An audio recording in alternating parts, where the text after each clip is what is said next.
Alam mo ba, may isang isla kung saan daan-daang tao ang sinasabing kinain ng mga buhaya sa loob lang ng isang gabi. Ito ang Ramaree Island, isang isla sa Myanmar na kilala sa malawak nitong mangrove forests, mga kagubatang tumutubo sa maalat na tubig. Ang mangroves dito ay sobrang siksik at mahirap pasukin. Ang mga ugat nito ay parang bitag, habang ang tubig ay maputik at mababaw.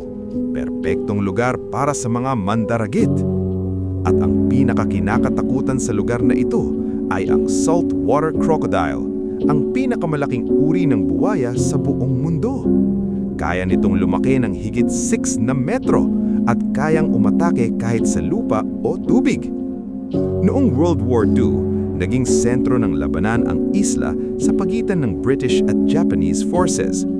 Sa Battle of Ramaree Island noong 1945, daan-daang sundalong Hapon ang napilitang tumakas papunta sa mangrove swamp para umiwas sa kalaban.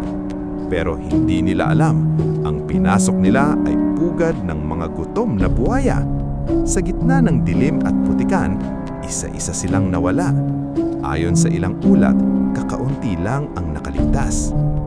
Hanggang ngayon, itinuturing ang insidenteng ito bilang isa sa pinakamalalang animal attacks sa kasaysayan, bagamat may debate pa rin kung gaano karami ang totoong nasawi. Sa kasalukuyan, nananatiling mahalaga ang mangroves ng Ramaree Island bilang proteksyon laban sa bagyo at tahanan ng iba't ibang wildlife. Pero sa kabila ng ganda nito, dala pa rin ng isla ang madilim nitong nakaraan. Ikaw, papasok ka ba sa lugar na ito? Follow for more.